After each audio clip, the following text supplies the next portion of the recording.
Amados hermanos, que el Señor les siga bendiciendo. Estamos con nuestro curso de Introducción a la Teología. Estamos en la hora 14 de nuestro curso. El tema es Revelación y Religión o Teología Natural. Son dos temas que tenemos el día de hoy. La tarea para esta hora es análisis, la postura del cristianismo ante otras religiones. Recordemos que las tareas son de una página, son sencillas, solamente para introducirnos en el tema. Y bueno, nada más hay que responder ahí cómo nosotros como cristianos tenemos una actitud ante las religiones diferentes, que bueno, es el tema de hoy precisamente. Vamos a iniciar con revelación y religión como una fuente de argumento para ver por qué nosotros creemos en la palabra del Señor como única fuente. Dice el primer párrafo que tenemos aquí: las Sagradas Escrituras testifican del infinito amor del Señor para toda la humanidad. No obstante, Dios es el gran diseñador del universo y como tal, Él ha dispuesto un solo camino para la salvación, la fe en su Hijo Jesucristo. Igualmente, el único medio de revelación escritural es la Santa Biblia. Entonces, iniciamos con esto hablando de que como Dios es el creador del universo y es un diseñador, vemos que Dios es un ingeniero del universo. En todo lo que Él hace, siempre tiene diseños. Y particularmente respecto a la palabra de Dios como diseño, decimos que es la única fuente de revelación, la palabra de Dios, la Escritura. Pero también Jesucristo es el único Salvador, es el único medio de salvación. Dicho esto, entendemos la necesidad de presentar defensa de nuestra fe con mansedumbre, pero con decisión, pues no podemos aceptar el sincretismo alguno con religión, con religiosos o con conceptos humanistas ajenos a la palabra que ha sido puesta en nuestras manos. Entonces, sí, como decíamos, parte de la apologética, la teología apologética es definir y defender la fe cristiana. Entonces, nosotros queremos tener una postura respecto a esas religiones que sea una postura de presentar la palabra de Dios con toda claridad y bueno, amamos a las personas, pero tenemos que señalarles el camino de salvación. Dice aquí también como subtítulo la imposibilidad de sincretismo. O sea, realmente no podemos tener dos ideas opuestas y tratar de unirlas. Dice aquí que sincretismo es la tendencia de conjuntar y armonizar corrientes de pensamiento o ideas opuestas. Entonces, como cristianos, nosotros tenemos siempre la decisión de amar a las personas en todas las razas y religiones, pero sí tenemos que señalar que lo que no está bien delante de Dios, lo que no es revelado, como veremos enseguida, tiene que ser presentado el Evangelio para que la gente conozca del Señor. Desde el punto de vista del amor, respetamos y amamos a todos los seres humanos sin distinción de raza, estatus o credo. Pero es nuestro deber presentarles el Evangelio de salvación sin diluir el mensaje y sin enredarnos en los conceptos del humanismo secular. Bueno, pues aquí entonces también tenemos, decíamos, la postura como cristianos de amar a la gente. Todas las razas y culturas las podemos amar. Tanto las amamos que tenemos que enviar misioneros. Tenemos que enviar gente que les predique la palabra de Dios. Pero el amor tiene que presentar la verdad. Porque muchas personas que no están en el Evangelio piensan que el amor es dejar que cada quien siga con sus creencias, dejar que la gente pues esté apartada del Evangelio, y entonces nosotros decimos que eso es una postura insostenible. Amamos a la gente, decimos por eso desde el punto de vista del amor, amamos las razas y a todas las religiones o credo. Dice también el estatus, o sea, la situación social. La gente puede ser pobre o rica, pero nosotros siempre tenemos que estarles llevando la palabra de Dios sin distinción. Y el Evangelio de salvación solamente está en Jesucristo. Oremos a Dios para que nos fortalezca en esta importante obra que Él ha puesto en nuestras manos. Desde la perspectiva del humanismo, habrá insistencia para que podamos unirnos como un solo grupo religioso. Entonces, además de conocer toda la teología, en este curso de introducción a la teología, recordamos que estamos viendo las bases de todas las doctrinas bíblicas, las ramas y las clases de teología, pero también tenemos que ver otras creencias en este caso. Parte de nuestro análisis de la teología es por qué no estamos de acuerdo con algunas definiciones religiosas y básicamente presentarles el Evangelio. Dios ha puesto en nuestras manos esa misión. Son miles de grupos étnicos en el mundo, son miles de religiones y nosotros tenemos que estarles presentando la palabra del Señor. Recordemos que el humanismo es la filosofía que impera mucho en la actualidad, donde el hombre es el centro del universo. Se dice que el hombre es el centro de todo, lo que al hombre le parece bien es lo que debe estar bien, lo que al hombre rechaza se puede rechazar de manera definitiva. Entonces, esa idea humanista va a estar insistiendo para que tengamos una sola religión. Pero como veremos en el último párrafo, recordemos que esta es una evidencia del anhelo de la humanidad por los criterios que usará el anticristo para gobernar el mundo y establecer una religión universal. Hoy vemos los intentos del ecumenismo en ese sentido. Entonces, cuando la gente a nivel que no conoce las cosas de Dios llegan a decir es necesario que haya una sola religión, que haya una sola iglesia, es un anhelo humanista totalmente. Pero ahí tenemos una cuestión totalmente de desacuerdo porque la palabra de Dios es definitivamente clara para la gente. Necesitamos a un solo Salvador que es Jesús y una sola palabra que es la Biblia. Pero amando a la gente tenemos que llevarles entonces el mensaje y recordar que el anticristo va a promover eso. Exactamente en los 6 años de la gran tribulación vemos en Apocalipsis y otros pasajes que habrá una tendencia por una religión. Un líder religioso que se llama el falso profeta, gobernará con el anticristo en lo religioso, mientras que el anticristo gobierna en lo político. Entonces, esa idea de una religión mundial única, exclusiva, pues es una corriente humanista que no está de acuerdo con la palabra de Dios. Y hoy vemos los intentos del ecumenismo. Recordamos que ecumenismo quiere decir tratar de unir a las religiones. Si os permite, la próxima semana tenemos un poco de ver algo del ecumenismo, pero hoy recordamos entonces que sí hay grupos que ecumenismo quiere decir la tierra habitada. Oikumene, la tierra habitada, quiere decir entonces que todos crean lo mismo y que todos tengan la tendencia religiosa idéntica. Entonces hoy nosotros vemos eso del ecumenismo en muchos sentidos, pero no podemos estar de acuerdo con esas posturas. Vamos a hablar entonces también un poco de la teología natural.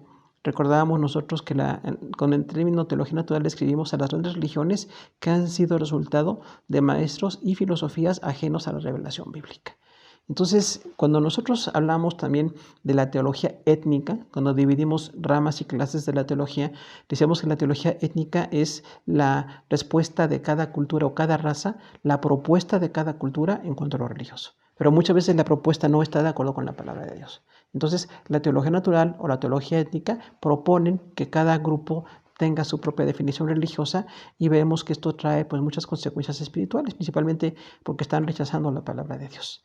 Hay quienes llegan a decir que si es excluyente la Biblia o el Evangelio. Nosotros no queremos ser excluyentes, queremos ser incluyentes, pero siempre se requiere la conversión. Se requiere que la gente venga a Cristo para ser, como dice la palabra, los que son hijos de Dios, los que han creído en su Hijo.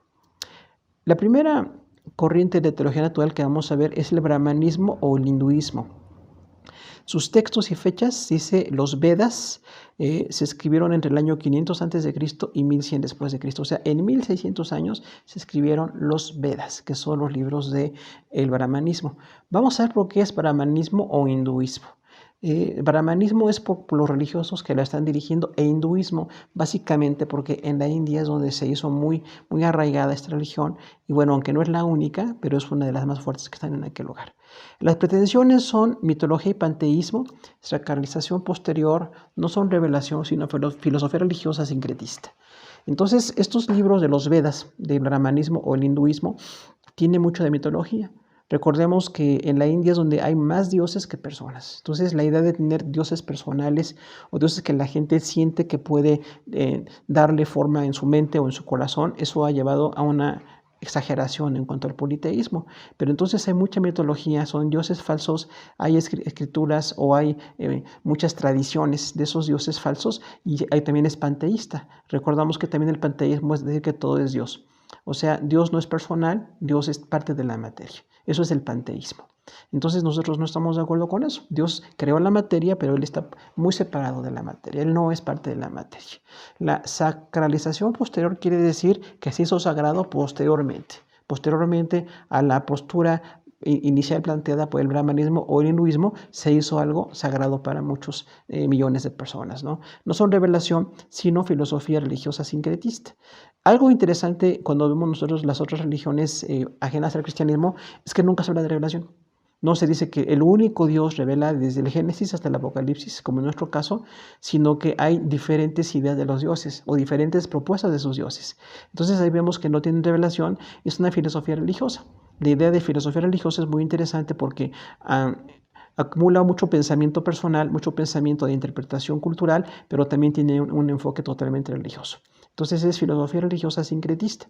Recordamos que sincretista es porque trata de unir lo que es diferente en esencia.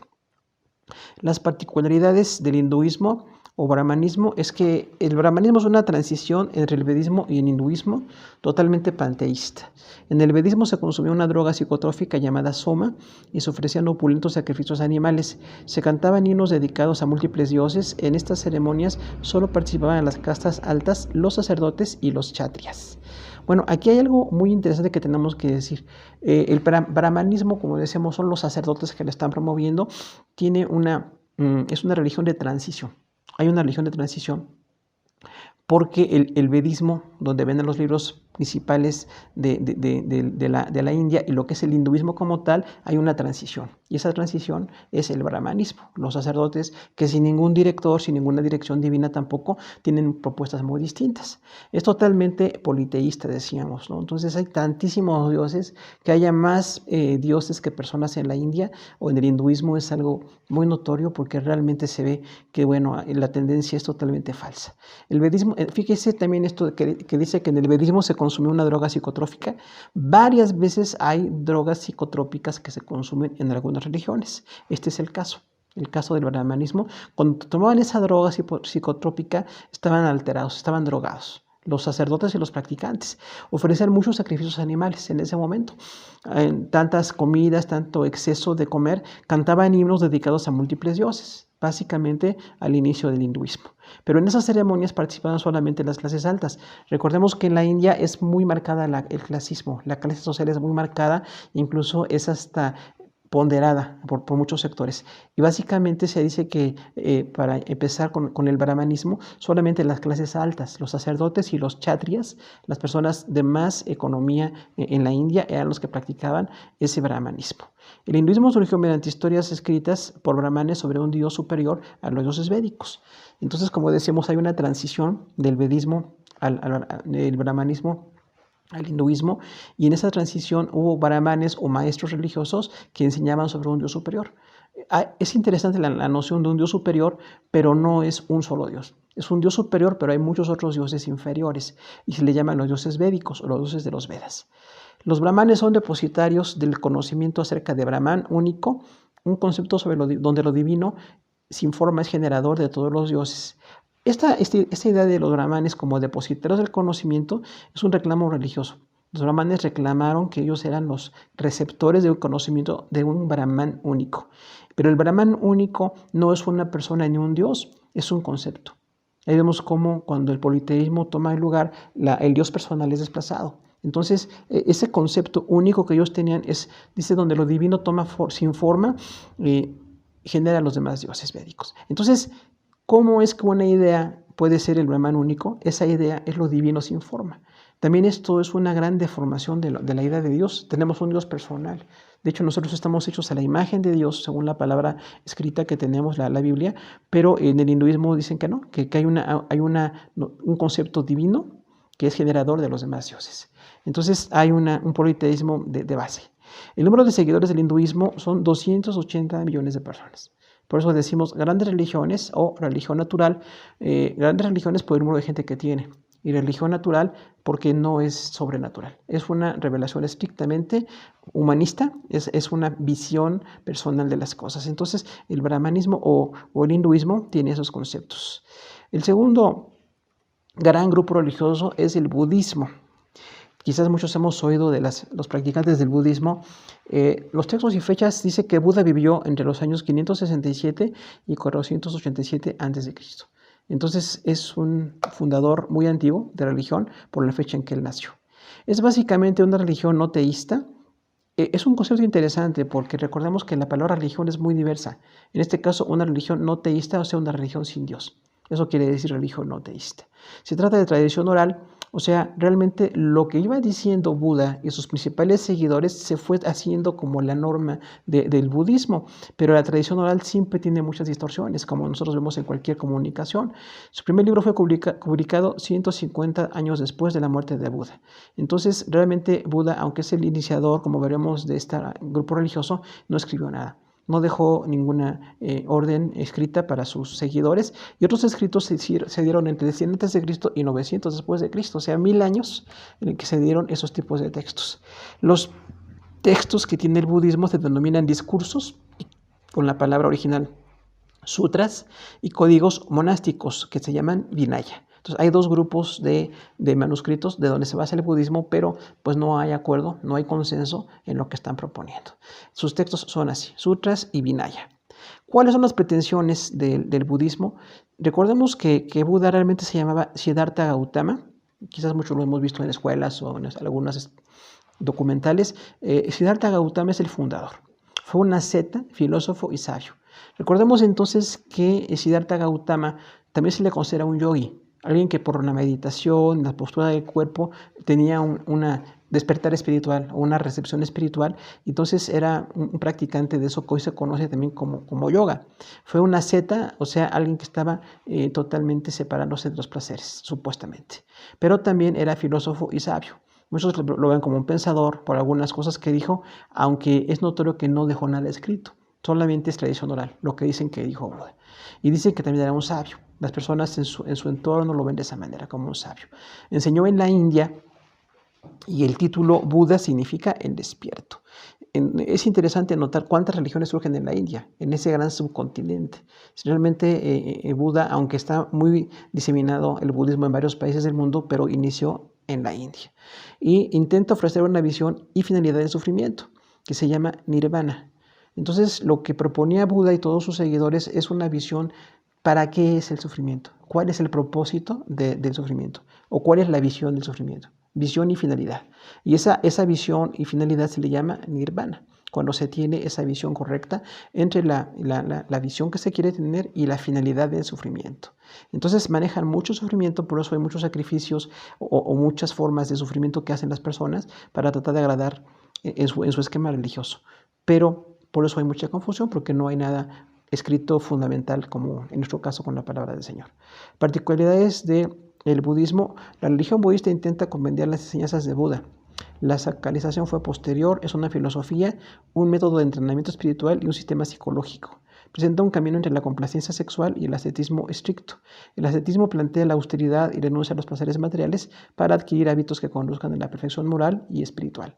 Entonces tenemos aquí que realmente la religión budista tratan de compendiar las enseñanzas de Buda, pero a miles de años de distancia siempre hay una diferencia muy grande en lo que este iniciador trató de plantear y lo que se plantea en siglos posteriores. Cuando no tenemos un documento escrito, un documento fundamental, pues entonces hay muchas ideas al respecto.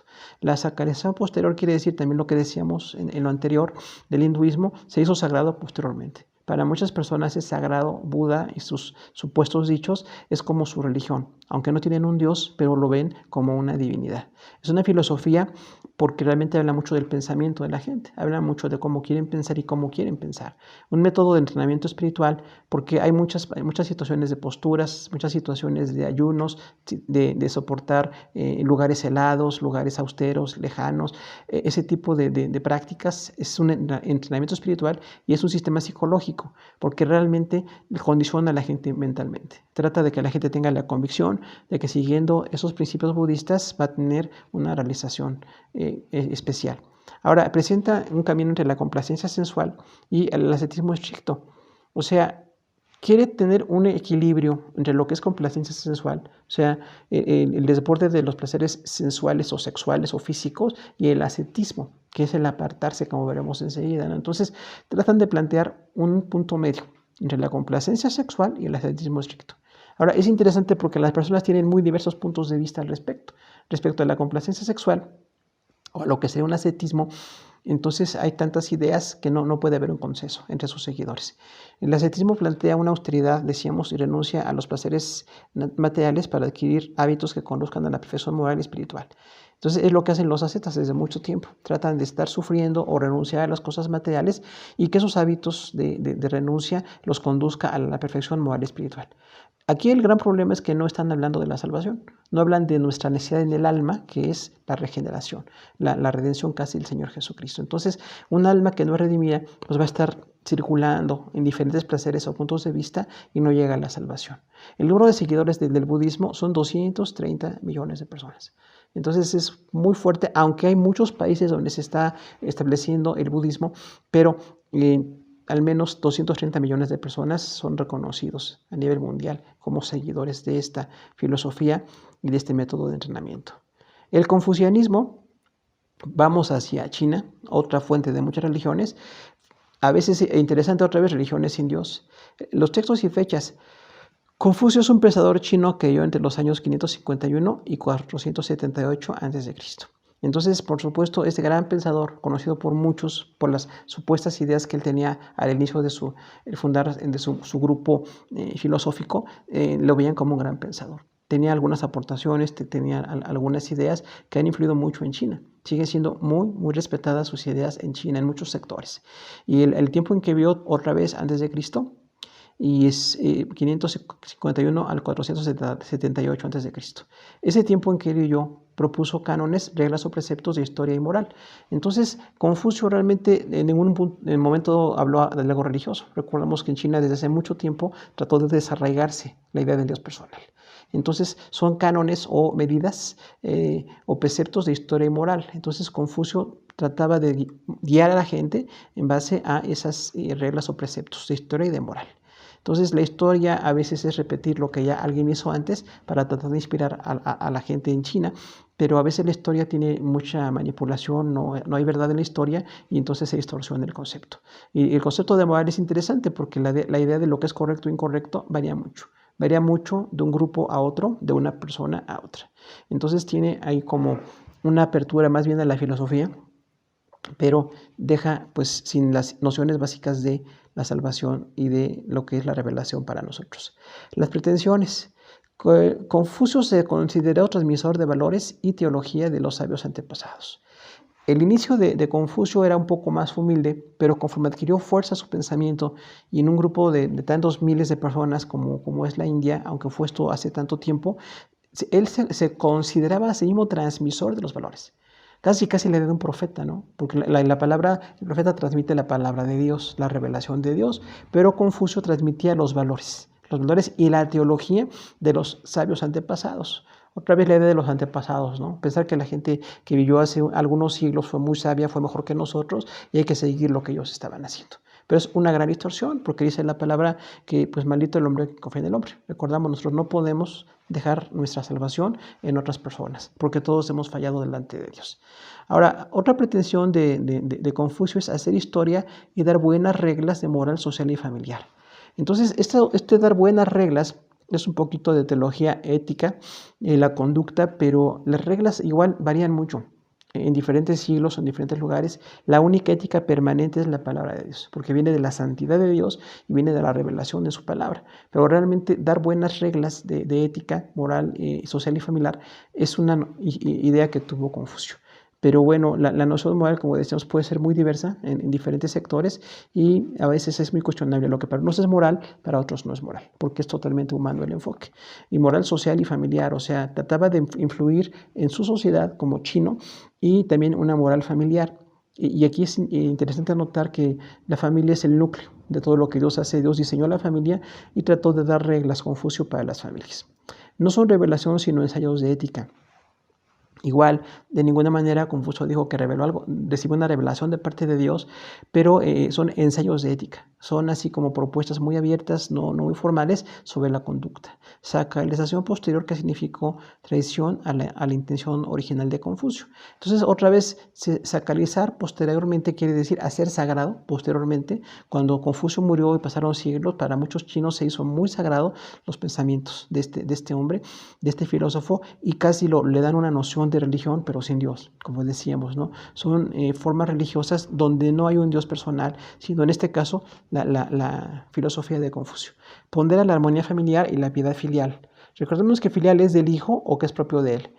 Pondera la armonía familiar y la piedad filial quiere decir que trataba de proponer una gran importancia a la armonía familiar, que haya una armonía en la familia. Pero la gran complicación que tenemos es que en la familia, nuevamente sin Cristo, los mismos parte de la familia vamos a tener diferencias. Tenemos no una idea, si no hay un Dios verdadero, si no hay un compromiso con una palabra como es la Biblia, la armonía familiar puede estar muy diversa o muy distorsionada en algunas ocasiones. Y la piedad hacia los hijos, decíamos piedad filial, entonces eran algunas propuestas que tenía Confucio. Es una ética social humanista Básicamente no es religión, no es algo de salvación, pero es una ética social, una conducta social humanista. Es interesante porque es lo que a muchos les gusta a nivel mundial, que la ética sea social y humanista. Recordemos que Dios también dirige a la sociedad y a la humanidad en general, pero se necesita la palabra. Se necesita a Cristo como el que dirige nuestro corazón, el que está salvándonos, y también la palabra para guiarnos en todos los conceptos de la vida y de las cuestiones espirituales. Las particularidades. El confucianismo es considerado la doctrina de los eruditos. Entonces, allá en el contexto chino, tiene esa noción de que los que siguen a Confucio son los grandes eruditos, ¿no? Y le llaman así, la doctrina de los grandes eruditos. Entonces, no es importante la salvación, no es importante formar iglesia, lo importante es la erudición. Lo importante es acomodar conocimiento, acomodar conceptos, y eso le da un gran valor en la cultura china y en muchos lugares que llevan este tipo de religión, como veremos enseguida. Tiene aplicaciones rituales, morales y religiosas. O sea, realmente la aplicación ritual, se han hecho ritos, aunque no es una religión, decíamos, no tienen a un Dios, pero sí tienen ciertas prácticas de su forma de reunirse, de su forma de hablar, conceptos que manejan. Entonces son aplicaciones rituales, pero también aplicaciones morales. Se trata de cambiar la conducta de las personas con la filosofía de Confucio. Y las aplicaciones religiosas, porque aunque no tienen la noción de un Dios o una revelación o una palabra o un Salvador, prácticamente le dan un lugar como una religión. Es una religión, decíamos, natural. Ha influido en distintas dinastías chinas. Estudiando las dinastías en China, no todas han sido influidas, pero muchas sí, por el confucianismo. Muchos de ellos trataban de retomar las ideas de Confucio, buscaban maestros que estaban guiándose por la filosofía de Confucio y trataban de imponer esas reglas. Actualmente el confucianismo se practica en China, Corea, Vietnam, Japón, Taiwán, Hong Kong y Macao. O sea, en muchos países el confucianismo se ha llevado para que la gente crea, no nada más en China. Corea, que es muy cercano en cultura y en raza, también tiene un fuerte grupo, en este caso de confucianistas. Vietnam también es Oriente, pero aunque tienen diferentes nociones religiosas, también ahí está muy fuerte el confucianismo. En Japón, aunque hay una diversidad allí de cultura, también hay gente que sigue a Confucio mucho. Y en Taiwán también, otras ciudades importantes, Hong Kong y Macao. Entonces hay comunidades ahí que siguen a este pensador. Y ahí vemos cómo a veces los pensadores llegan a influir sin tener a Dios en su corazón, sin tener la noción de Cristo en sus vidas, pero influye. En este caso para mal, porque la gente no busca la relación con Dios porque siente que tiene una relación con una buena filosofía. Vamos a ver a Lao Tse, y ese es el cuarto grupo religioso que estamos viendo en esta ocasión. Sus textos y fechas. Lao Tse significa viejo maestro, vivió en China en el año 517 a.C. Es interesante notar que varios de esos fundadores de grandes religiones están cercanos al año 500 a.C. Hubo ahí una efervescencia por cuestiones culturales o espirituales o religiosas. Hubo grandes maestros en ese tiempo, pero lamentablemente pues sin Dios. Aunque Lao Tse significa literalmente viejo maestro, pues tiene la fundación de una filosofía que veremos enseguida, ¿no? Su texto es Tao. Es una obra de los discípulos de Lao Tse y se redactó muchos años después. Entonces, el texto Tao es la base del grupo que sigue a Lao Tse, pero igual como Lao Tse no escribió, no dejó una revelación escrita, sus seguidores escribieron siglos después lo que estaban pensando respecto a esa filosofía. Y ahí es donde hay una distorsión. Por eso es para nosotros básico que tenemos una revelación escrita. La revelación con Dios, decíamos, el gran diseñador del universo, es por escrito. Las pretensiones no es revelación sino especulación, sacralización posterior. Entonces igual la filosofía de Lao Tse nunca dice que sea revelación de parte de Dios, es una especulación, es una idea personal, una interpretación personal, pero recordemos que las interpretaciones personales están guiadas por nuestro pecado. Nuestro corazón no redimido, nuestra conducta sin Dios pues nos lleva a una especulación totalmente sin sentido. La sacralización posterior es igual, nuevamente, se hizo sagrado siglos después lo que pensaban que estaba diciendo Lao Tse. Los valores de Lao Tse son naturalidad, simplicidad, compasión y humildad. Entonces hablamos aquí de ciertos valores morales, ¿no? Interesante que la naturalidad lo vea como un valor, algo así como no tener poses, como no fingir. Pero recordemos que las personas sin Dios pues siempre fingimos. Y en este caso la naturalidad les pareció importante que fuera uno de los principales líneas de religión. La simplicidad habla mucho de las cosas sencillas, la sencillez en este caso, la compasión, pues el dolor por los demás, el dolor por la gente y la humildad. Ahora, esto es interesante porque la humildad es muy universal en cuestiones espirituales o religiosas, pero igual muchas personas pueden tener diferentes conceptos de lo que es la humildad. El objetivo de Lao Tse, alcanzar la inmortalidad. Aquí vemos una gran contradicción. El viejo maestro Lao Tse nunca habló de una religión o de un Dios o una revelación, pero su objetivo es alcanzar la inmortalidad. Muchas personas en muchos lugares del mundo quieren ser inmortales, pero sin Dios, sin Cristo. Por eso decimos, sin Dios y sin Cristo no se puede ser inmortal. Se va a ser inmortal, pero para condenación. No hay una inmortalidad para vida eterna, hay una inmortalidad para condenación. Entonces están totalmente distorsionados. Por eso es tan básico que como cristianos prediquemos la palabra a la gente de todas las culturas y razas, les hablemos de Dios, que siempre estemos conociendo más la palabra, que nos metamos más con la palabra de Dios para estar pues hablando de lo que es realmente la inmortalidad. Porque este grupo piensa que la inmortalidad se puede alcanzar si siguen todas sus normas.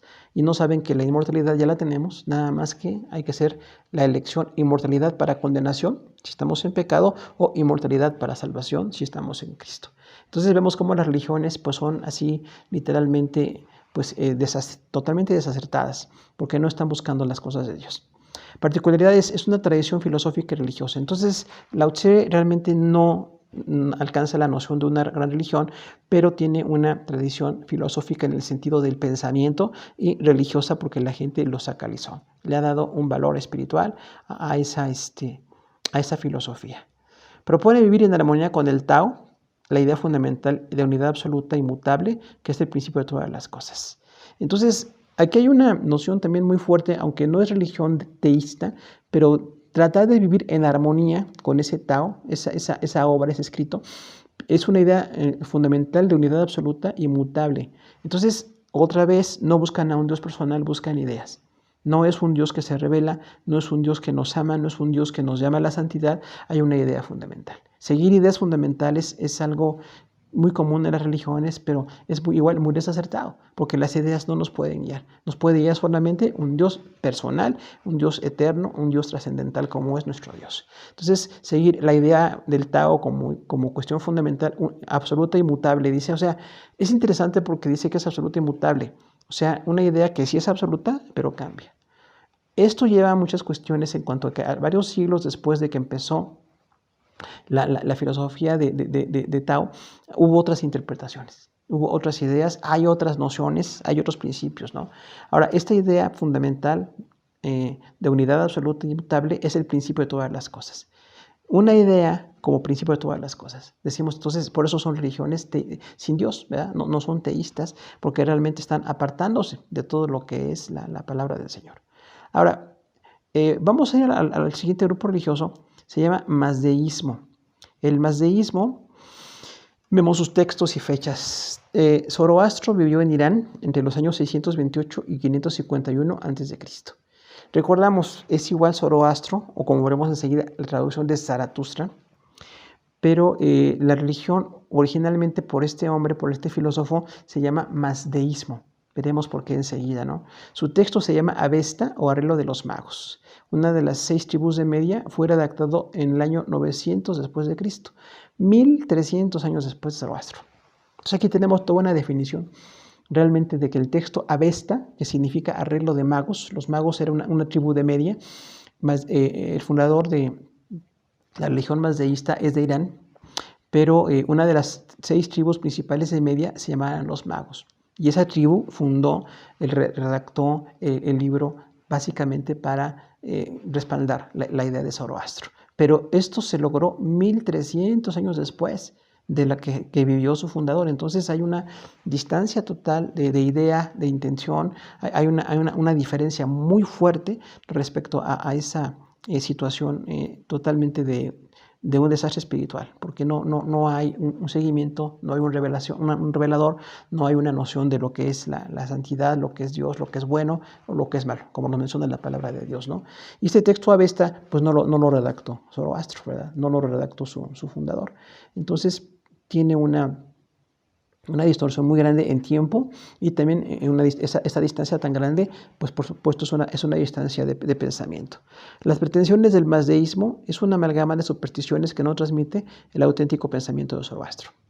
Entonces recordamos, si en Irán, donde hay esa tendencia al mazdeísmo, es una amalgama de supersticiones. Entonces la gente que es supersticiosa tiene nociones de miedos o de placeres que realmente son falsos, que son totalmente infundados, pero es una amalgama de supersticiones. No habla de una revelación o una relación con Dios, no señala el pecado, no señala la necesidad de salvación, pero son supersticiones. Y las supersticiones llevan a muchos miedos y a muchas falsedades. Todo lo que sea supersticioso tenemos que señalar las grandes consecuencias que puede traer. Y no transmite el auténtico pensamiento de Zoroastro. Porque bueno, a tantos años, decíamos 1300 años después del fundador, pues ya no está transmitiendo. El mazdeísmo, la noción original que tuvo su fundador, que también fue humanista y fue totalmente apartado de la revelación de Dios. La divinidad principal es Ahura Mazda, único creador increado. Es interesante notar entonces que aquí el mazdeísmo sí habla de una noción de un Dios, pero es una divinidad principal. Igual que en el hinduismo hay un dios principal, pero hay muchos dioses secundarios. Y el principal dios se llama Ahura Mazda. Por eso dicen que es el mazdeísmo. Ahora, Ahura Mazda es el único creador increado. Es algo notorio ver aquí que están hablando de una noción de lo que para nosotros es Dios. Para nosotros Dios es el único creador que no fue creado por nadie. Entonces traen una noción de un Dios verdadero o del Dios verdadero y la meten a un Dios falso. Entonces esas mezclas, por eso decíamos, esos sincretismos, trae muchas consecuencias. Las tres divinidades menores son Mitra, que es el sol, Ariaman y Varuna. Entonces son tres divinidades menores, pero hay ahí un politeísmo, ¿no? Es interesante notar que hay un dios principal, no hay una clara idea de lo que él demanda, lo que él es, pero hay algunas divinidades menores. Y divinidades menores tienen otra forma de adoración, tienen otra forma de pues dignidad en esa divinidad que supuestamente tienen. Las particularidades del mazdeísmo: Zoroastro es un término griego, castellanizado, se conoce como Zaratustra. Quizás muchos han oído de aquella literatura, así hablaba Zaratustra, donde están tratando de compilar lo que supuestamente dijo este hombre, aunque nunca hubo la idea de cómo escribió y qué dijo realmente, pero es un término griego, Zoroastro. Castellanizado es Zaratustra, para nosotros en español es Zaratustra. Es el profeta persa que fundó el mazdeísmo. Entonces por eso también algunos usan mucho la idea de Zoroastro. Mazdeísmo y Zoroastro van de la mano, aunque no hay una noción de escrito, no hay una noción de dar los términos principales de la religión de este profeta que realmente fue falso. Fundó el mazdeísmo. Es una religión y filosofía. Como decíamos, una idea persa religiosa y filosófica, pero no puede entonces llevar a una verdad, porque si es religión, habla de los principios de ese dios o de esos dioses que tienen ahí, y la filosofía es el pensamiento cultural. Es muy étnica esa teología, ¿no? Entonces, como filosofía, pues tiene muchas particularidades ahí. El culto de Sauma, toman una bebida alucinógena, pues creen que esto da inmortalidad a los dioses. También vemos aquí entonces en el mazdeísmo, toman una bebida alucinante, una bebida alucinógena. Porque en este caso creen que al tomar esa bebida les da inmortalidad a los dioses. Y ellos pues quieren tener esa bebida para tomar la inmortalidad. Entonces la inmortalidad es algo que debemos ver solamente en Cristo, solamente para Dios, pero en este caso tomando una bebida alucinante, hay ciertos tipos de adicciones también. En algunas de esas religiones la adicción está presente. Como una adicción que es el depender de una sustancia puede tener base para algo espiritual o algo verdadero o algo que sea de nuestro Dios, del Dios verdadero, del Dios genuino. Practican el culto al fuego, es una cuestión totalmente ajena a lo que originalmente se decía, pero el culto del fuego para ellos es una reunión. Alrededor del fuego adoran a sus dioses o a sus dioses o a sus ideas de divinidades. Usan amuletos como representaciones de lucha entre serpientes y dragones. Entonces esta noción ya es más contemporánea, pero sus amuletos son representaciones de lucha entre serpientes y dragones.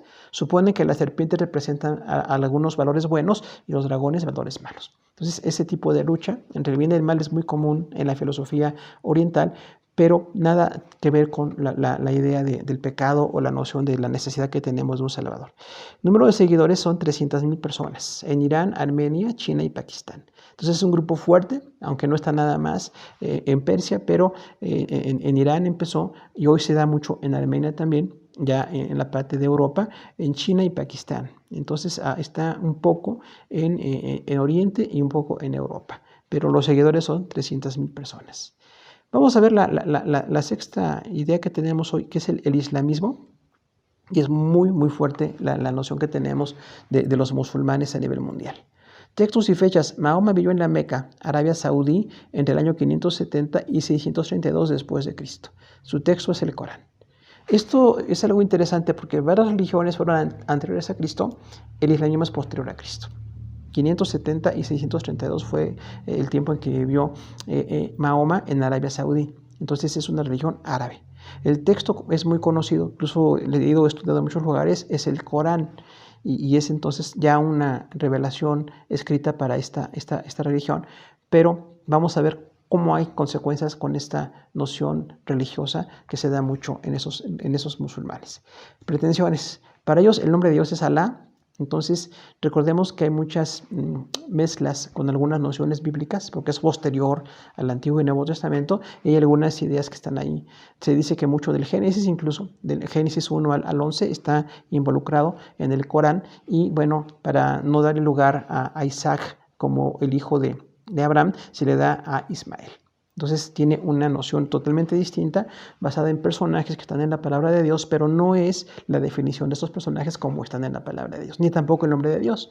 El nombre para Dios es Alá. Todos conocemos eso de parte de los musulmanes, ¿no? Reconocen a Dios como Alá. Es una mezcla de pensamientos bíblicos modificados por Mahoma, pretenden ser revelación, pero son fruto del pensamiento de su fundador, no son cumplimiento de ninguna profecía, y ni se percibe concepto de salvación o revelación. Entonces, en el islamismo tenemos eso, son pensamientos bíblicos. Varios de ellos, al inicio al menos de su libro, ya posteriormente el Corán tiene una diferencia en cuanto a nociones de cultura, de religión, de lo que pensaba realmente Mahoma, pero no es una revelación. No habla de que Dios se reveló de esa manera, es una revelación que es solamente interpretada por el gran profeta que para los musulmanes es Mahoma.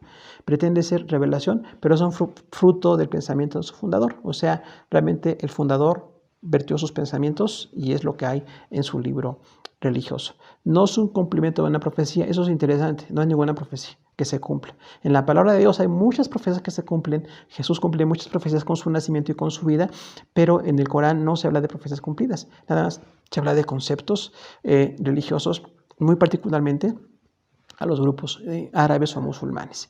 No se percibe el concepto de salvación o revelación. También no se da la idea de la necesidad de un perdón con Dios, de la salvación permanente o revelación.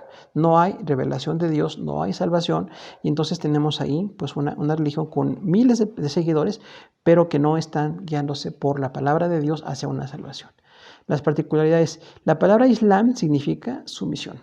Entonces es una idea de estar sometido a esas ideas, aunque veremos ahora que hay muchos diferentes seguidores y hay muchos conceptos distintos entre ellos. El número de seguidores son 1.300 millones de personas.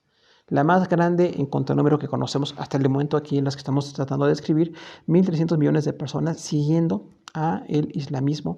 Y está algo interesante. Están divididos entre sunitas que siguen a Mahoma y chiitas que descienden de Ali, primo y yerno de Mahoma. Entonces hay dos situaciones ahí de interpretación en cuanto a cómo siguen el Corán y cómo siguen a Mahoma. Todos hemos escuchado que dicen que son musulmanes sunitas y chiitas. Los sunitas siguen a Mahoma, lo que básicamente creen que él escribió, pero los chiitas están siguiendo, se sienten descendientes de Ali, que era primo y yerno de Mahoma. Entonces había ahí una cuestión de familia, de desacuerdo y de relación totalmente familiar, pero hay una diferencia hasta en la actualidad entre estos dos grupos de musulmanes. Vamos a ver una conclusión a la que podemos llegar al ver estas religiones. Al estudiar las grandes religiones del mundo encontramos lo siguiente. Número 1, sus fundadores son hombres mortales y falibles. Entonces, todas estas grandes religiones que tienen millones de seguidores en el mundo y otros más que no tenemos el espacio de mencionar, pero los fundadores son hombres mortales y falibles. El único inmortal, el único que resucitó es Jesucristo. Entonces, todos los fundadores de religiones tienen sus sepulcros donde se supone que están sus sepulcros, y ahí la gente pues sabe que está el cuerpo de la persona que las fundó, pero la palabra de Dios nos dice que Jesús resucitó. Entonces son hombres mortales y falibles. Esto es muy importante porque recordemos que todos los seres humanos fallamos. Entonces un hombre falible no puede traer una revelación infalible. Hasta que nosotros encontramos la noción bíblica de revelación y de inspiración y cómo encontramos la palabra de Dios de esta manera, pero hay una falibilidad. Intentaron buscar la verdad, corregir la conducta de los hombres o profundizarse en el mundo espiritual, pero estaban sin Dios. Esto no lo decimos de manera peyorativa, lo decimos basándonos en lo que dice la palabra de Dios. Quienes intentan buscar la verdad sin buscar en la revelación y en Jesús, que es la revelación personal de Dios, pues entonces van a encontrar muchas cuestiones que no son la verdad. Trataron de corregir la conducta de los hombres, pero no se puede corregir a los hombres si no hay salvación. Si no hay noción de Cristo en nuestra vida, si no hay noción de cómo Él nos está santificando, no podemos tener una mejor conducta. Trataron de profundizarse en el mundo espiritual, pero estaban sin Dios. Entonces esto es algo muy peligroso porque realmente estos fundadores se metían en el mundo espiritual. Por eso había algunas nociones de cuestiones espirituales, o decíamos religiones no teístas, pero ellos estaban sin Dios. Entonces ahí hay una gran falla.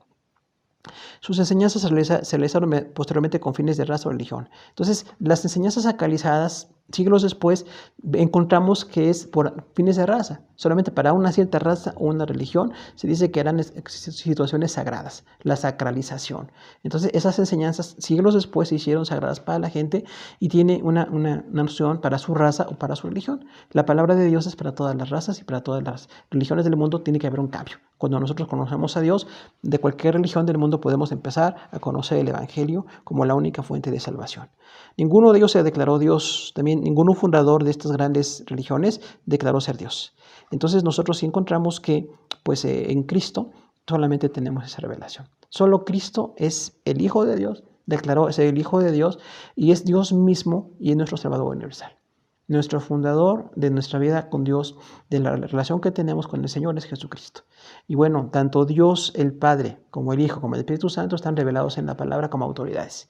Y Jesús, que es el Verbo, se encarnó, es Dios mismo y es nuestro Salvador universal.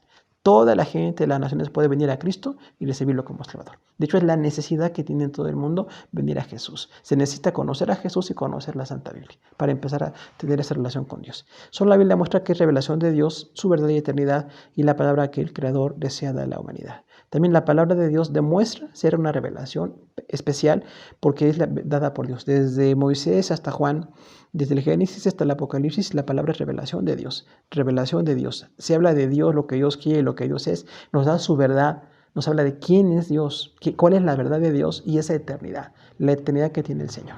Y la palabra que el Creador desea dar a la humanidad. Entonces la Biblia es la palabra que Dios quiere dar a la humanidad.